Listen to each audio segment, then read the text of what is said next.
ਇੱਕ ਐਸੀ ਸ਼ਖਸੀਅਤ ਸਾਨੂੰ ਇਸ ਵੇਲੇ ਸੁਣ ਰਹੇ ਨੇ ਜਿਨ੍ਹਾਂ ਦਾ ਨਾਂ ਲੈ ਕੇ ਮੇਰੀ ਛਾਤੀ ਚੌੜੀ ਹੋ ਜਾਂਦੀ ਹੈ। ਮੈਂ ਜਨਾਬ ਖਾਨ ਸਾਹਿਬ ਕੁਰਸੀ 'ਚ ਫਸ ਜਾਂਦਾ ਵਾ। ਉਹ ਮੈਨੂੰ ਪਤਾ ਲੱਗ ਜਾਣਾ ਕਿ ਸੁਣ ਰਹੇ ਨੇ। Pride of Punjab, pride of Punjabi ਜ਼ੁਬਾਨ ਦਾ ਮਾਣ, ਪੰਜਾਬੀ ਧਰਤੀ ਦਾ ਮਾਣ, ਪੰਜਾਬੀਆਂ ਦਾ ਮਾਣ ਔਰ ਪੰਜਾਬੀਆਂ ਦਾ ਨਿਸ਼ਾਨ। ਉਹਨਾਂ ਦੇ ਵਾਸਤੇ ਜਿੰਨੇ ਵੀ ਅਲਕਾਬ ਨੇ ਉਹ ਘੱਟ ਪੈ ਜਾਂਦੇ ਨੇ।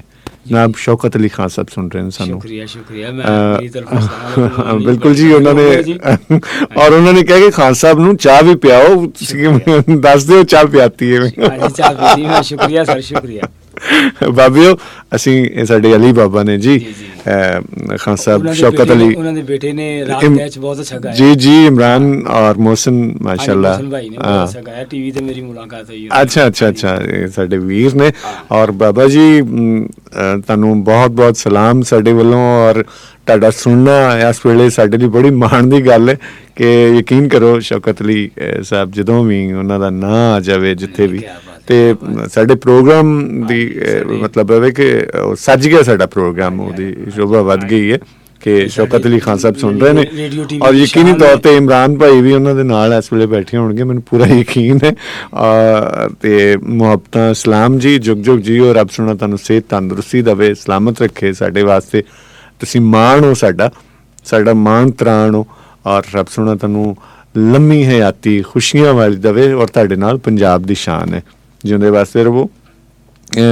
ਇਹਨਾਂ ਦੇ ਨਾਲ ਹੀ ਜੀ ਸਾਨੂੰ ਸੁਣ ਰਹੇ ਨੇ ਕੁਲਵਿੰਦਰ ਸਿੰਘ ਬਾਜਵਾ ਜੀ। ਉਹਨਾਂ ਨੇ ਬਹੁਤ ਮੁਹੱਬਤ ਦਾ ਇਜ਼ਹਾਰ ਕੀਤਾ ਹੈ, ਪ੍ਰੋਗਰਾਮ ਪਸੰਦ ਕੀਤਾ ਹੈ।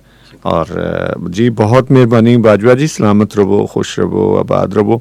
ਸਾਡੇ ਇੱਕ ਬਹੁਤ ਪਿਆਰੇ ਸੁਣਨ ਵਾਲੇ ਨੇ ਸੋਨੀਆ ਜੀ।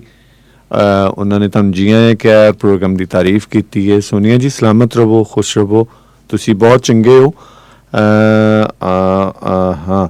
ਔਰ ਜਨਾਬ ਅਮਜਦ ਪਰਵੇਜ਼ ਸਾਹਿਬ ਨੇ ਇੱਕ ਫਰਮਾਇਸ਼ ਕੀਤੀ ਹੈ। ਉਹਨਾਂ ਨੇ ਕਿਹਾ ਰਾਗ ਸੋਹਣੀ ਦੇ ਵਿੱਚ ਅਗਰ ਕੋਈ ਸਾਨੂੰ ਚੀਜ਼ ਅਤਾ ਹੋ ਜਾਵੇ, ਕੁਛ ਇਨਾਇਤ ਹੋਵੇ ਤੇ ਕੋਈ ਇਸ ਵੇਲੇ ਹੋ ਸਕਦਾ ਹੈ ਜੀ। ਬਿਸਮਿਲ੍ਲਾ। ਰਾਗ ਸੋਹਣੀ ਦੇ ਵਿੱਚ ਨਾ ਕੋਈ। ਹਾਂ ਜੀ ਬਿਸਮਿਲ੍ਲਾ ਬਿਸਮਿਲ੍ਲਾ। ਔਰ ਮੁਹੰਮਦ ਮੁਬੀਨ ਅਲਵੀ ਸਾਡੇ ਬੜੇ ਪਿਆਰੇ ਮਿੱਤਰ ਨੇ। ਰੱਬ ਸੁਣਾ ਇਹਨਾਂ ਨੂੰ ਸਿਹਤ ਤੰਦਰੁਸਤੀ ਦੇਵੇ। ਪਿਛਲੇ ਦਿਨਾਂ ਵਿੱਚ ਕੁਛ ਮਾਮਲਾਤ ਵਿੱਚ ਫਸੇ ਰਹੇ, ਕੋਈ ਐਕਸੀਡੈਂਟ ਹੋ ਗਿਆ ਸੀ। ਸਾਡੇ ਸਾਰਿਆਂ ਦੀਆਂ ਦੁਆਵਾਂ ਇਹਨਾਂ ਨਾਲ ਨੇ। ਉਹ ਵੀ ਸਾਡੇ ਰੇਡੀਓ ਦੀ, ਸਾਡੇ FM ਦੀ ਰੌਣਕ ਨੇ, ਬਲਕਿ ਸਾਡੇ ਦਿਲਾਂ ਦੀ ਰੌਣਕ ਨੇ। ਮੁਬੀਨ ਅਲਵੀ ਸਲਾਮਤ ਰਹੋ ਜੀ। ਬਿਸਮਿਲ੍ਲਾ। ਰਾਗ ਸੋਹਣੀ।